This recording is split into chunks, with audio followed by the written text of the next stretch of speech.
A corroded bronze box pulled from the seafloor changed everything we thought we knew about human intelligence and what it cost us to forget. In 1901, Greek sponge divers working off the island of Antikythera hauled up a wreck, Roman merchant ship probably.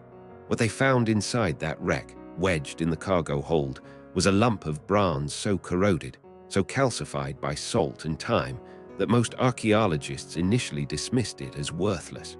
I've read the salvage reports myself. The divers thought it was scrap. Nobody understood what they were looking at.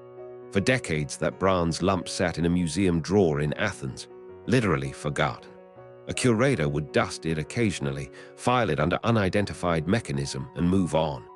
The historical consensus was clear. Ancient Greeks were philosophers and mathematicians, sure. But engineers who built complex machines?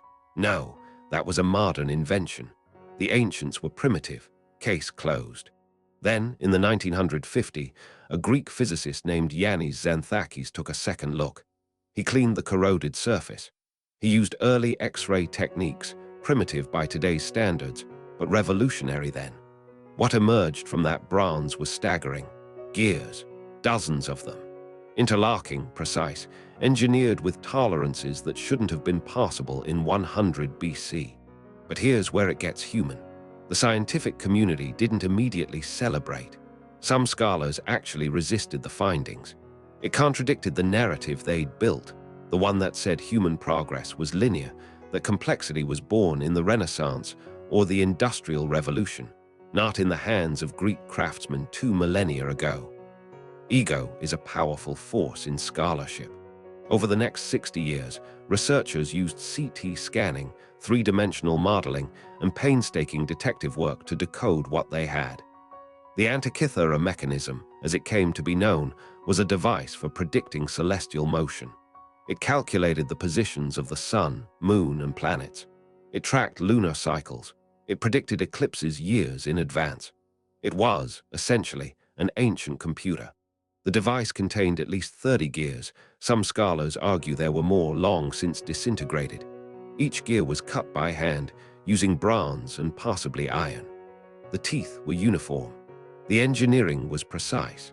Someone understood mathematics, mechanics, and astronomy at a level that doesn't match our textbook version of antiquity. What haunts me about this discovery, and I mean that literally, is how it sat invisible for 50 years. Not because the evidence wasn't there. It was always there. It was invisible because we weren't looking for it. We'd already decided what the ancients were capable of. We'd closed the book. And a corroded bronze box almost became a footnote in a drawer. The mechanism tells us something deeper than Greeks were smart. It tells us that knowledge is fragile. The device itself was lost when the ship sank. Whatever manufacturing tradition created it, whatever schools taught its construction, vanished. We don't know who built it. We don't know if others existed. We only know one survived. Consider the implications for your own life.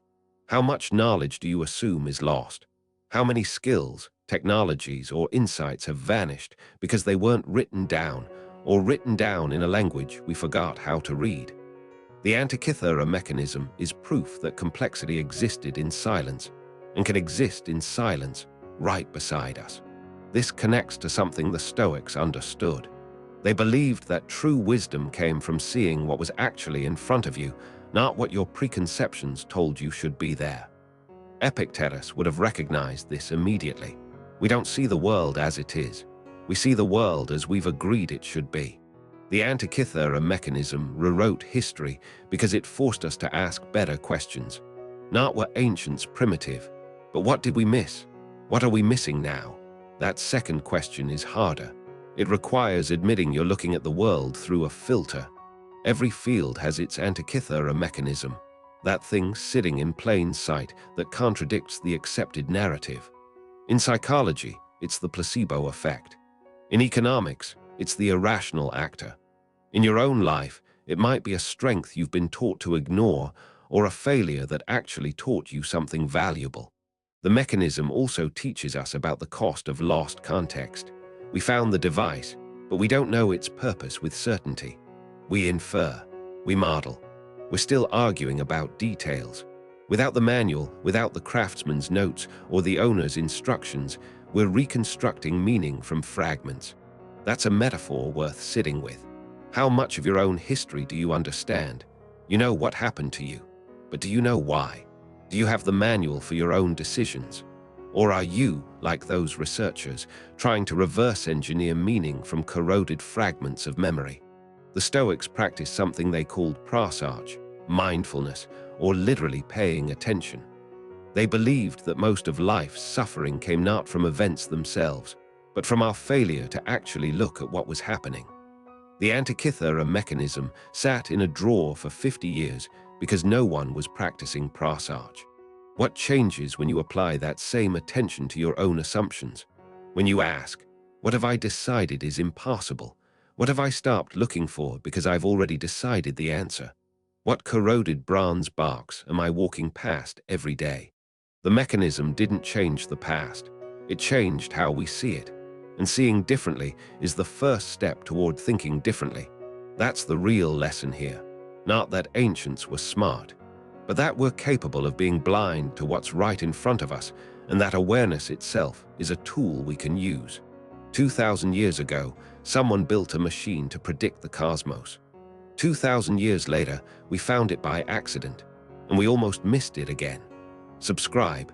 Each week we explore how ancient wisdom becomes a mirror for modern life, and what happens when we actually look into it. Subscribe. Each week we explore how ancient wisdom becomes a mirror for modern life, and what happens when we actually look into it.